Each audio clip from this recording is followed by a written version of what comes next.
Welcome back. Many people coming away feeling disappointed with tonight's debate. It was a contentious battle between the president and Joe Biden, frustration, interruptions, and a lot of low blows. With us now to break it all down is our Powerhouse Roundtable Governor Chris Christie, Mayor Rahm Emanuel, CEO of Democracy for America Yvette Simpson, and GOP political strategist Sarah Fagan. Governor Christie, of course, you helped President Trump prep for this debate. It was raw. It was contentious. Is this what was planned, and did this work ultimately for the president? No, it was not what was planned. It was hotter than it was planned to be.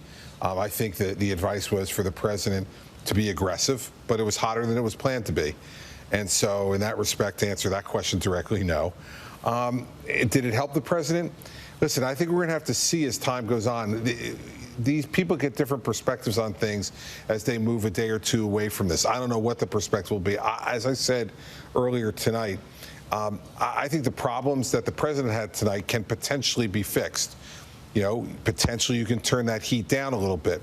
I think some of the problems I saw from Vice President Biden tonight, which quite frankly, the president's interruptions kind of saved him from at times, was not seeming on beam, not seeming on the ball, getting numbers wrong, wandering in mid-sentence, not being able to finish thoughts. Those are all things that have to be of a real concern to people, because that was some of the concern coming in. So can that problem be fixed? I don't know, and I'm sure the Biden folks who objectively watched it tonight in the campaign are concerned about that too. So there's work to be done on both sides between now and the next debate on the 15th. And Rahm, question to you. President Trump has, of course, been attacking Joe Biden for months, but this was the first time you noticed. They were face to face, actually, in the same arena, because really it was so combative. How did you think that Joe Biden fared? Well, I think your question has the answer. You know, if you're effective not only in a debate but a leader, you have to have many tools in the toolbox and be able to use them and adjust accordingly. You just can't have a hammer and just keep going at it, which is where I think one of the things that going into this, people are exhausted by Donald Trump, and nothing tonight changed their feeling of that exhaustion. If anything, they were like, enough already.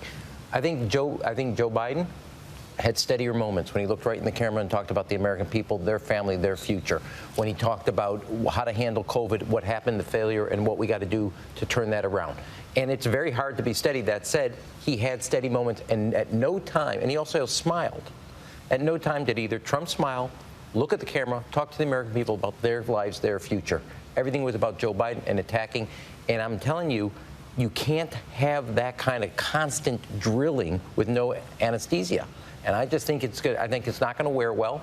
And I think this is the biggest debate because the other two are going to have dramatically different audiences. Therefore, I think Trump lost this debate because he lost being who he is, Donald Trump. Many of us thought the taxes were going to be the first question that was asked tonight. Of course, the New York Times reported that Trump paid $750 in federal income taxes in 2016 and 2017. But Trump flat out denied it, instead saying that he paid millions in federal taxes. Sarah, do you think that Americans believe that answer, and how much does it matter? Well, it was such a small portion of this debate. It's like hard to remember anything from the debate, but I think he handled himself fine in that questioning.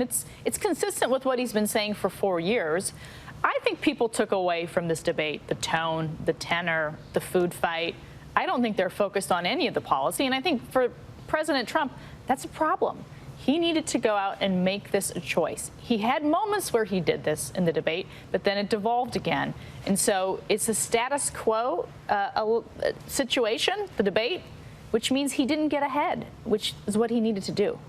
Yvette, of course, coronavirus was a big issue. 56% of Americans say they disapprove of President Trump's handling of it. Of course, we have 20% of the death toll, but only 4% of the world population.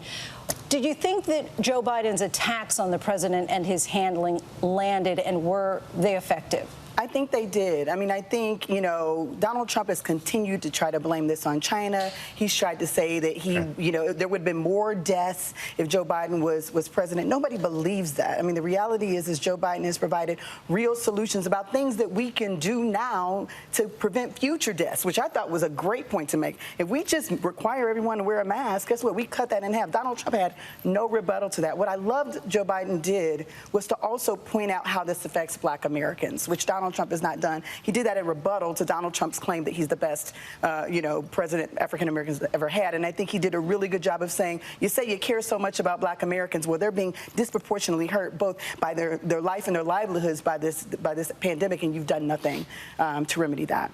And Governor Christie, I mean, it was a direct question. President Trump was asked to denounce, condemn the white supremacist groups. He said at first, oh, sure, I'll do it. What do you want me to say exactly? And then all he ended up saying was stand back and stand by.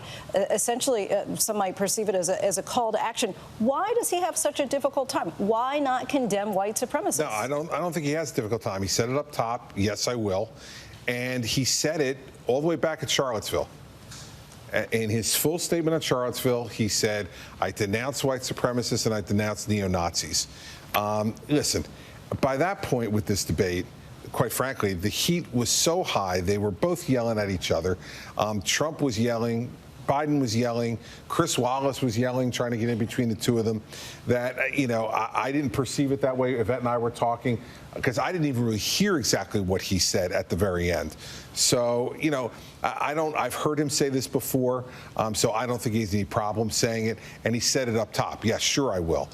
Tell me exactly what you want to say. I think that was a little bit of Trump's sarcasm, too, because he feels like, as I've talked to him about this, he feels like he has denounced it a number of times. And when he said, yes, sure, I will, now what do you exactly want me to say? I believe that was Trump being sarcastic with Wallace. Like, what do I have to exactly say to get you to stop asking me this? Well, he also said that he was being sarcastic about injecting himself with the disinfectant and stuff. Do you believe that? Yeah, then, too? Listen, I'm not going to go on every alleged sarcastic comment and give you an answer on it. But on this one tonight, that was him being sarcastic, because I know he feels frustrated, that he feels like he has said a number of times that he denounces white supremacists and he denounces neo-Nazis.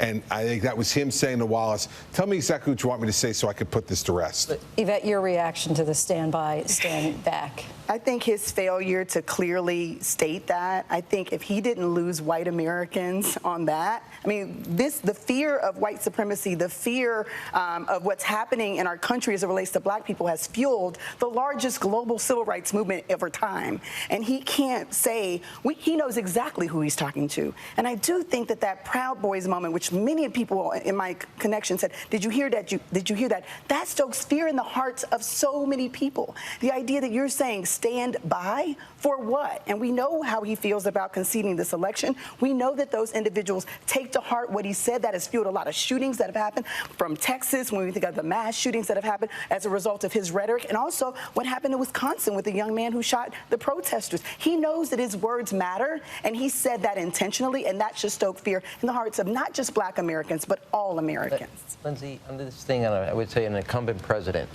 the public has one question. Do you play him or do you trade him?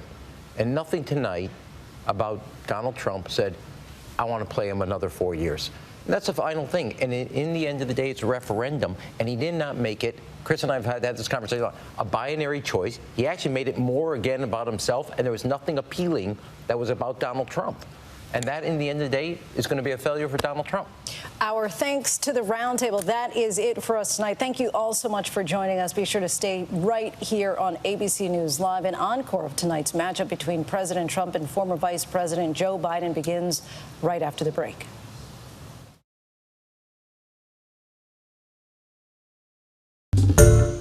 Hi, everyone. George Stephanopoulos here. Thanks for checking out the ABC News YouTube channel. If you'd like to get more videos, show highlights, and watch live event coverage, click on the right over here to subscribe to our channel. And don't forget to download the ABC News app for breaking news alerts. Thanks for watching.